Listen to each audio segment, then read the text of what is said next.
ఇక ఫిరాయింపు MLA Pocharam శ్రీనివాసరెడ్డిపై BRS నేతలు fire అయ్యారు. బీఆర్ఎస్ చలనతో ఎమ్మెల్యేగా గెలిచి ఇప్పుడు నిస్సిగ్గుగా విమర్శలు చేస్తున్నారని మండిపడ్డారు. అయితే పోచారం ఏం పార్టీలో ఉన్నారో స్పష్టం చేయాలని డిమాండ్ చేశారు. దమ్ముంటే ఎమ్మెల్యే పదవికి పోచారం రాజీనామా చేయాలని సవాల్ విసిరారు. ఉప ఎన్నికొస్తే ఆయన ఓటమి ఖాయమని తేల్చి చెప్పారు. ఇటు బాన్సువాడలో గులాబీ జెండా ఎగరం ఖాయమని బీఆర్ఎస్ నేతలు ధీమా వ్యక్తం చేశారు. ఏదైనా ఉంటే మీరు కాంగ్రెస్లో పోయినరో తెలుస్తలేదు, బీఆర్ఎస్ పార్టీలో ఉన్నారో తెలుస్తలేదు, మీది మీ దగ్గరనే కరెక్ట్ లేదు. ఇంకా ఎదుటోళ్ళ గురించి మాట్లాడడం చాలా విడ్డూరం.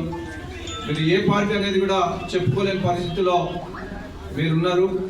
15 నెలలైంది మీరు పార్టీని విడిచామని చెప్పింది. మళ్ళీ అదేనే నేను మళ్ళీ అదే బీఆర్ఎస్ పార్టీలో ఉన్నామని కూడా చెప్పుకుంటున్నారు. ఇది ఎంతమంది కరెక్ట్ అని కానీ నేను వారిని అడుగుతా ఉన్నాను. వేరే వారి గురించి మాట్లాడడం కంటే మీది మీ కాళ్ళ మీద మీరు ఏమున్నారు, మీ స్టాండింగ్ ఏంటి ప్రజలకు చెప్పండి.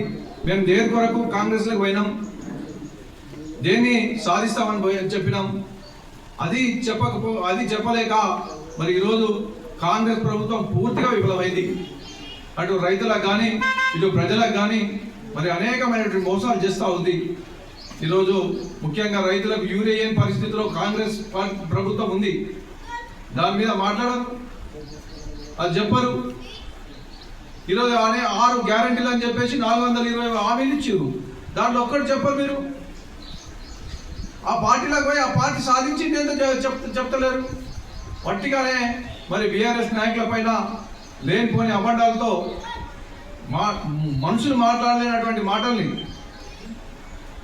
మీరు మాట్లాడుతున్నారు.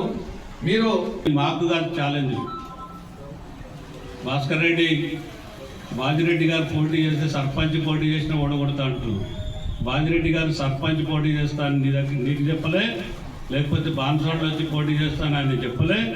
ఆయనని కావాలనేదో రెచ్చగొట్టేటువంటి పరిస్థితులు మాట్లాడకండి. బాజిరెడ్డి గారు కాదు, బాజిరెడ్డి గోవర్ధన్ గారు కాదు. ఇవాళ పోచారం శ్రీనివాసరెడ్డి గారు రేపు రాజీనామా చేసి పోటీ చేసిన, పోచారం భాస్కర్ రెడ్డి వచ్చి పోటీ చేసిన ఓ సామాన్య కార్యకర్తని బాన్స్వాడ నియోజకవర్గంలో బీఆర్ఎస్కు సంబంధించినటువంటి ఓ సామాన్య కార్యకర్తని, ఆ కార్యకర్తను కూడా మీరు ఎంపిక చేసుకోండి, మేము గెలిపిస్తాం.